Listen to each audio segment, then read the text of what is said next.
We like to believe that we control our minds, that our thoughts are our own, that we are rational beings who decide how we think and feel. But Schopenhauer saw through this illusion. He understood something that most people refuse to accept. We are not the masters of our own minds. We are prisoners inside them. From the moment we wake up, thoughts flood our consciousness. Regrets from the past, worries about the future, desires we cannot escape. No matter how much we try to control them, they continue. Relentless, automatic, unstoppable. We do not choose what enters our mind. It just happens. And most of the time, it happens against our will. This is the great irony of intelligence.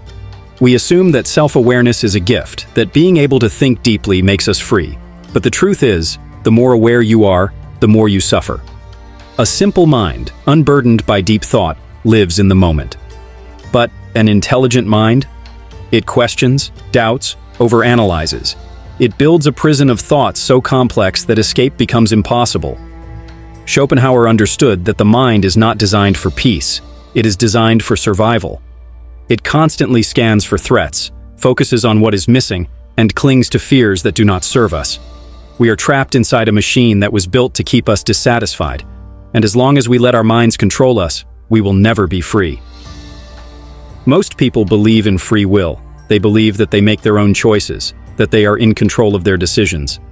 But Schopenhauer dismantled this illusion completely.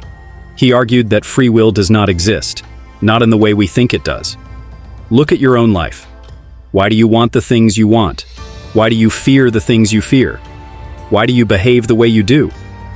If you examine it closely, you will realize that everything you do is shaped by forces outside your control. Your biology, your upbringing, your past experiences, your unconscious instincts, all of these determine your actions long before you even think you are making a choice. Schopenhauer believed that we are not rational beings who decide freely. We are puppets controlled by invisible strings, our desires, our fears, our conditioning. You do not choose to want success. You do not choose to fear failure. These things are built into you, created by forces you never had control over. And yet, society tells us to take full responsibility for our actions, as if we had the power to be anything other than what we are. This is why so many people live in frustration and regret. They blame themselves for choices they never truly made. They punish themselves for not being stronger, wiser, or more disciplined, when in reality, they are simply following the path set for them by their own nature. Schopenhauer's insight was harsh but freeing. If free will is an illusion, then regret is meaningless. You could not have chosen differently. You could not have been anyone other than who you are. The real trap is believing that we are in control when we never were. And the moment you understand this, you stop wasting energy fighting against what was never yours to control in the first place. We spend our lives chasing things: money, success, love, meaning. We believe that if we just reach the next goal, we will finally feel satisfied. But Schopenhauer saw this for what it really is: a trap. Life is not a straight path toward happiness. It is an endless loop of wanting, struggling, achieving, and then immediately wanting something else. This cycle is not an accident. It is built into us. Schopenhauer called it the will to live, the relentless force that keeps us moving forward, always seeking, never satisfied. The moment you get what you thought would make you happy, you immediately start looking for something else. You get the job you wanted, but now you want a promotion. You fall in love, but now you fear losing it. You make money, but now you need more. This is why no one is ever truly content, because satisfaction is never the end of the road, only a temporary stop before the next desire kicks in. Modern society makes this even worse.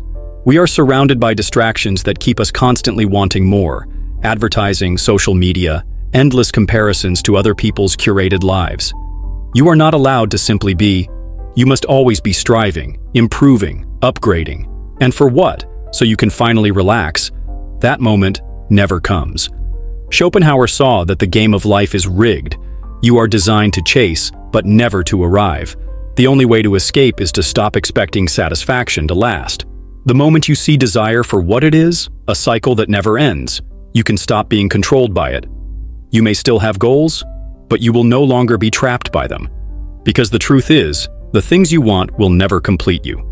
And the sooner you accept that, the sooner you can stop running in circles. Intelligence is supposed to be an advantage. We assume that the more we know, the better life will be. But Schopenhauer understood a brutal truth. The smarter you are, the more trapped you become. Why? Because intelligence creates awareness. The more you think, the more you see. And the more you see, the harder it is to ignore life's absurdity. Simple minds do not question, they accept. They find joy in routine, in distractions, in small pleasures. But an intelligent mind, it dissects, analyzes, overthinks. It sees the flaws in everything, the contradictions in society, the illusions people cling to, the emptiness behind the things we are told to value. This is why deep thinkers often struggle with anxiety, depression, and existential dread. The more you understand reality, the less comforting it becomes. You see through the lies, but you are still forced to live within them. You recognize the meaningless nature of existence, but you still wake up every morning, trapped in the same human condition as everyone else. Schopenhauer believed that intelligence makes suffering worse, not better. It forces you to confront truths that most people never have to think about. And worst of all, it doesn't provide an escape, just a clearer view of the prison you are in. This is why ignorance often looks like bliss. Not because simple people have better lives, but because they do not overanalyze their own suffering. So what is the solution? Schopenhauer did not suggest dumbing yourself down, but he did suggest learning when to stop thinking, to recognize when your mind is leading you into unnecessary suffering, to understand that overanalyzing life does not change the fact that you are living it. Because intelligence, while powerful, is a double-edged sword, and if you do not learn how to control it, it will control you. We like to believe that we see the world as it is, that our thoughts, perceptions, and beliefs are based on reality. But Schopenhauer exposed a devastating truth. What we call reality is nothing more than a projection of our own minds. He called this the veil of Maya, an idea borrowed from Eastern philosophy. It means that everything we experience is filtered through our perceptions, shaped by our biases, emotions, and desires. We do not see the world itself, we see our version of it. And that version is always distorted. Think about it. Two people can experience the same event and interpret it completely differently.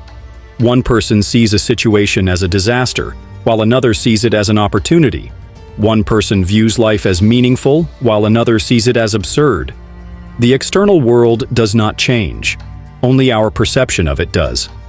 This means that what we fear, what we desire, what we suffer from, none of it is purely objective. It is all shaped by the way our mind processes reality. This is why people can live in completely different mental worlds despite sharing the same physical world. Some remain trapped in their fears, seeing threats everywhere.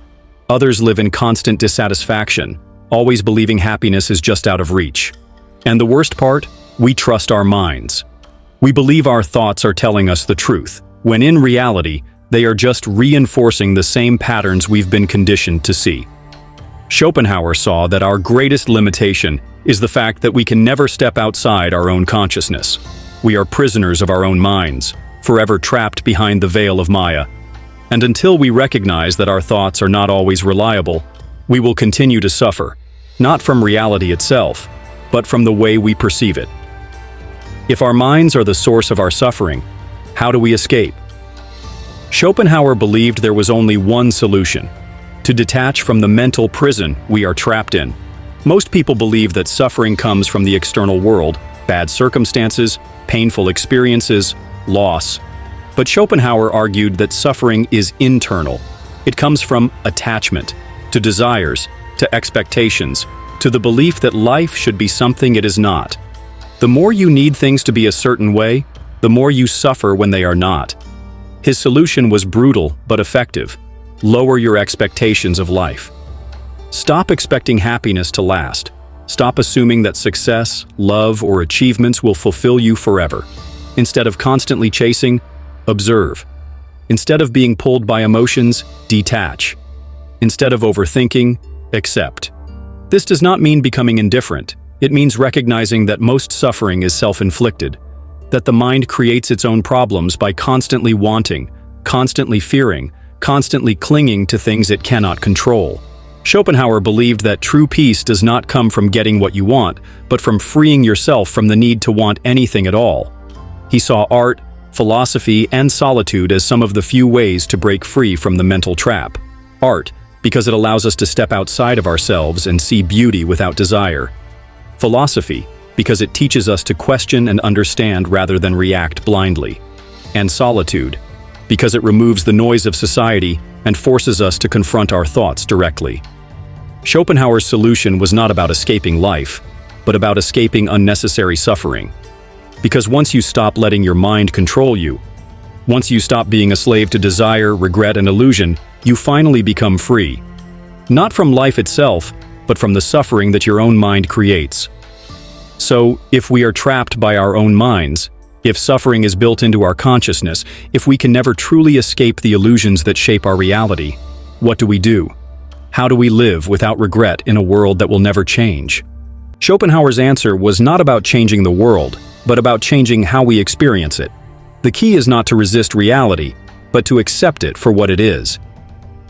Most people suffer because they are constantly fighting against life, wishing things were different, expecting happiness to be permanent, believing they are in control when they never were. But Schopenhauer saw that true wisdom is understanding what is within your power and what is not. Instead of trying to force meaning onto life, he believed we should focus on managing suffering. Stop chasing illusions. Stop expecting happiness to last. Stop believing that one day everything will suddenly make sense. Life will never be perfect. People will never fully understand you.